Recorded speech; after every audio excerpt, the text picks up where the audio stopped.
अब यहाँ पर गुरु घंटाल की परेशानियां बढ़ चुकी हैं। कल हम सभी ने मोदी जी का वीडियो देखा जहां पर वो कह रहे थे कि वो माफ कर रहे हैं बच्चों को। मुझे लगता है मोदी जी आज भी रात को एक वीडियो डालेंगे नया, तो मैं उम्मीद करता हूँ मोदी जी उस वीडियो में माफी मांगेंगे 20 जुलाई को जो लाठी चार्ज हुआ है उसके लिए। 12-12 साल की लड़कियों का सर फोड़ा गया है पुलिस के द्वारा। तो आप लोग तो नारा लगाते थे बेटी पढ़ाओ बेटी बचाओ, और आज आप ही बेटियों को मरवा रहे हैं। जिस हालात से देश चल रहा है उसी हिसाब से देश पे एक मूवी आनी चाहिए और उसका नाम होना चाहिए ना घर ना लुगाई, 70 साल की कमाई सिर्फ 12 साल में उड़ाई। एक 2 टके का चाय बेचने वाला आज इतना करोड़पति कैसे बन गया? इसका सवाल का जवाब तो देना पड़ेगा। लाठियाँ आवाज दबा सकती है, सवाल नहीं। आंसू की आंखें जला सकती है, इरादे नहीं। और सत्ता कुर्सी बचा सकती है लेकिन इतिहास नहीं। कि जो आपने जुल्म किया है ना, ये इतिहास में लिखा गया है। अस्सलाम वालेकुम नाजरीन, मैं हूं आपका अपना सरफराज विकी अल मशहूर सुसरा। नाजरीन, गुरु घंटाल आजकल बहुत परेशान है। रोकर वीडियो तो उसने बना दी, रोया, बड़ा पछताया, बड़ा यूं कर रहा, मेरी माँ को गालियाँ दे रहे हैं, ये कर रहे हैं, वो कर रहे हैं, मुझे गालियाँ दी, मैं तो माफ़ कर दूंगा, फला फला। मज़ीद भी वीडियोस उसकी आ रही हैं, मैं उन बच्चों को माफ़ कर दूंगा। अब मामला यहाँ तक नहीं रह गया, अब बात ये हो गई है कि एहतजाज दोबारा से शुरू हो गया।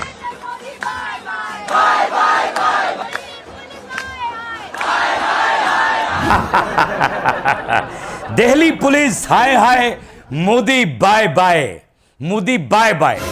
यानी दिल्ली पुलिस को हाय हाय इसलिए कहा जा रहा है। अच्छा, मैं ये एक चीज़ समझता हूँ कि पुलिस का क्या कसूर होता है? बैठे हुए जो लोग होते हैं, जो वहाँ पर सीटों पे बैठे होते हैं, आर्डर तो वो लगाते हैं ना, वो तो मुलाजिम हैं, नौकर हैं, वो तो उन्होंने आर्डर मानना ही मानना है। अगर आर्डर नहीं मानेंगे तो अपनी नौकरी से जाएंगे। लेकिन कई बीच में ऐसे पुलिस वाले होते हैं जिनके दिल हिल जाते हैं, वो ये सोचते हैं कि यार हम ये जो जुल्म कर रहे हैं नहीं करना चाहिए। लेकिन कुछ ऐसे होते हैं जो बहुत ही इंतहा पसंद होते हैं, वो कहते हैं मार दो, नो प्रॉब्लम, डोंट वरी। अब ये दोबारा से एहतजाज शुरू हो गया है। अब यहाँ पर गुरु घंटाल की परेशानियां बढ़ चुकी हैं। अभी भी उसके पास वक्त है, अभी भी उसके पास ये वक्त है कि वो कुछ करे। क्या करे? कांग्रेस जनता पार्टी के सदर कुछ कह रहे हैं। क्या कह रहे हैं जी? कल हम सभी ने मोदी जी का वीडियो देखा जहां पर वो कह रहे थे कि वो माफ कर रहे हैं बच्चों को। मुझे लगता है मोदी जी आज भी रात को एक वीडियो डालेंगे नया, तो मैं उम्मीद करता हूँ मोदी जी उस वीडियो में माफी मांगेंगे 20 जुलाई को जो लाठी चार्ज हुआ है उसके लिए। 12-12 साल की लड़कियों का सर फोड़ा गया है पुलिस के द्वारा। कि 12-12 साल की वो कह रहे हैं कि आज वीडियो डालनी चाहिए। आप वीडियो ये तो डाल रहे हैं कि मेरी माँ को गाली दी, मुझे गालियाँ दी गई और मैं स्टूडेंटों को माफ़ कर दूंगा। तुम कौन होते हो माफ़ करने वाले? तुम्हारे अंदर क्या जरूरत है माफ़ करने की? माफ़ी तो तुम्हें, वो कह रहा है जैसे कि माफ़ी तुम्हें मांगनी चाहिए। एक वीडियो ऐसी डालनी चाहिए कि 12-12 साल की बच्चियां, यानी आपने उन पर लाठी चार्ज करवाया। यार, तुम्हारे घर में अगर बेटियां होती, बच्चियां होती तुम्हारी अपनी, तुम तो रंडवे हो, तुम्हारी अपनी कोई बच्चियां होती तो तुम्हें यह एहसास होता कि बच्चियों के ऊपर लाठी चार्ज नहीं किया जाता। अरे यानी मैं वो कहता हूं कि आपके ही लफ्ज़ हैं, हिंदी में कहते हैं कि सवित्री की इज्जत करनी चाहिए, स्त्री की इज्जत करनी चाहिए, स्त्री की इज्जत करनी चाहिए, खातून की इज्जत करनी चाहिए। तो आप लोग तो नारा लगाते थे बेटी पढ़ाओ बेटी बचाओ, कभी कुछ, और आज आप ही बेटियों को मरवा रहे हैं। और आपने, मैं तौबा नौज़बिल्लाह, मैं ऐसी बात करना नहीं चाहता इस वीडियो के अंदर, जो उसने कहा है ना कि आपने ऐसी गंदी हरकत की हैं, यानी इस तरीके से घसीटा है, ऐसी जगह पे उन बच्चियों को मारा है, डूब के मर जाना चाहिए। यानी मैं समझता हूं कि डूब के मर जाना चाहिए। जो बेटियों वाले हैं ना, उनके अंदर तो ये दर्द होगा, और जिनकी बेटियां नहीं हैं, जो बगैरत हैं, अंदर से उनके ज़मीर मर गए हैं, वो इन बेटियों के लिए आवाज नहीं उठाएंगे। आगे भी आपको दिखाता हूं कि अवाम का रिएक्शन क्या है। आपके वो वीडियो बनाने का ना, जो रो रहे थे, तो उस पर क्या रिएक्शन है अवाम का, दिखाइए। जिस तरह मोर के रोने से मोरनी गर्भवती हो जाती है, उसी तरह मोदी के रोने से अंधभक्त पैदा हो जाते हैं।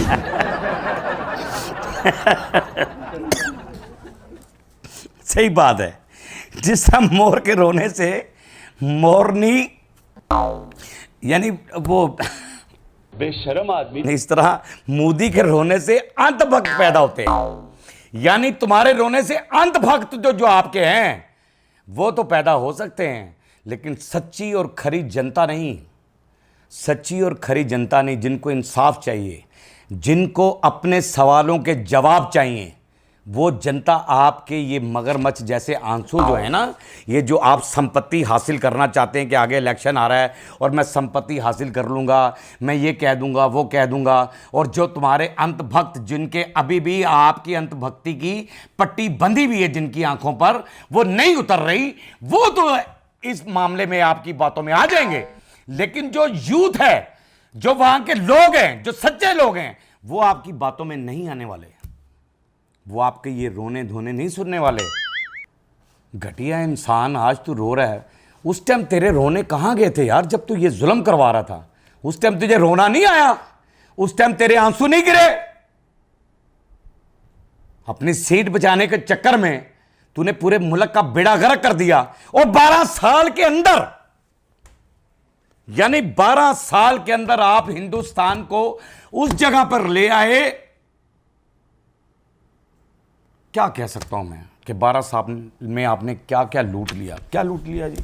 जिस हालात से देश चल रहा है उसी हिसाब से देश पे एक मूवी आनी चाहिए, और उसका नाम होना चाहिए ना घर ना लुगाई, 70 साल की कमाई सिर्फ 12 साल में उड़ाई। बिल्कुल ठीक कह रही हैं बेटा आप कि एक फिल्म आनी चाहिए कि ना घर ना लुगाई, 70 साल की कमाई 12 साल में उड़ाई। यार बिल्कुल सही है, ये गुरु घंटाल के लिए ये अल्फाज बिल्कुल परफेक्ट हैं, और इस पर ये फिल्म बननी चाहिए।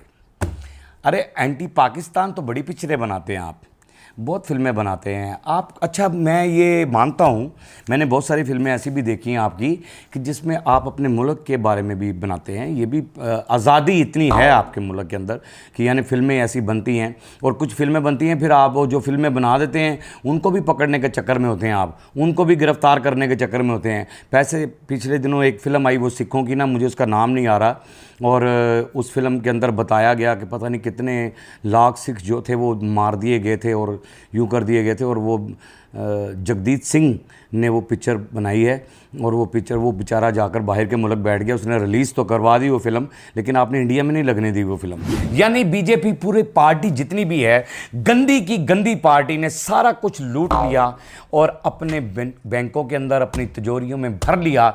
आज आप भी जो चाय बेचने वाला, 2 टके का चाय बेचने वाला, एक 2 टके का चाय बेचने वाला आज इतना करोड़ोंपति कैसे बन गया, इसका सवाल का जवाब तो देना पड़ेगा। आप चाहे मारें, चाहे पीटें, चाहे कुछ करें, एक मासूम बच्चा है वो ये कह रहा है। याद रखिए, लाठियाँ आवाज दबा सकती है, सवाल नहीं। आंसू की आंखें जला सकती है, इरादे नहीं। और सत्ता कुर्सी बचा सकती है, लेकिन इतिहास नहीं। अरे वेरी गुड, क्या बात है। ये मासूम बच्चा है, मैं इसके लिए क्लैप करूंगा। क्या बात है, आपने बहुत अच्छी बात की है कि लाठी आवाज दबा सकती है, सवाल नहीं। आंसू गैस आंखें जला सकता है, लेकिन इरादे नहीं। अरे क्या बात है, क्या बात है, क्या खूबसूरत बात है।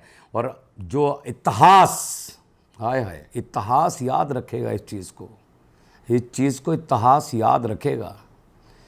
आपकी जो आपने जुल्म किया है ना, ये इतिहास में लिखा गया है, ये इतिहास के अंदर लिखा गया है।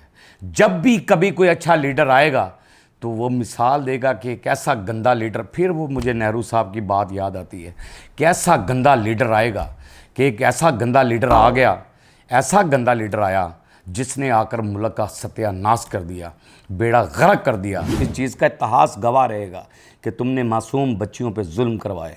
इतिहास गवाह रहेगा कि तुमने बेटी बचाओ का झूठा नारा लगवाया। इतिहास गवाह रहेगा कि तुमने कहा कि गरीबी ख़त्म कर दूंगा। इतिहास गवाह रहेगा कि तुमने मुझे हम कहा कि ये 50 दिन दे दो, 5 साल दे दो, 2 साल दे दो, मैं मुल्क को कहीं का कहीं ले जाऊंगा और यूं कर दूंगा, वो कर दूंगा। इतिहास गवाह रहेगा कि एक मोदी जैसा रंडवा इंसान आया जिसने आकर इंडिया का बेड़ा गर्क कर दिया। इतिहास गवाह रहेगा कि अंत भक्तों ने गोबर खा खाकर, मूत्र पी पीकर इनका साथ दिया। इतिहास गवाह रहेगा, और इतिहास गवाह रहता है, हर चीज के लिए इतिहास गवाह रहता है। हमारे लिए भी इतिहास गवाह रहेगा कि हमारी आर्मी ने हमारा सर फ़ख्र से बुलंद किया। पूरी दुनिया में इतिहास गवाह रहेगा, इतिहास गवाह रहेगा कि हमारी पाक आर्मी ने हमारा सर जो है वो फ़ख्र से बुलंद किया।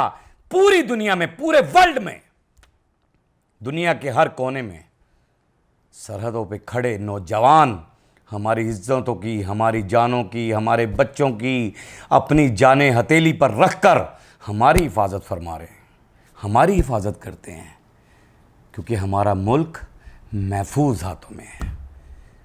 सरहद पे खड़े वो नौजवान, उनको मेरा सलाम है। पाक आर्मी जिंदाबाद थी, जिंदाबाद है और जिंदाबाद रहेगी। पाकिस्तान जिंदाबाद था, जिंदाबाद है और जिंदाबाद रहेगा। इंशाअल्लाह ताला जिंदाबाद रहेगा। बाकी हंसते रहें, मुस्कुराते रहें, हंसी वाली ज़िंदगी गुजारें। कभी किसी की दिल आज़ारी मत कीजिएगा।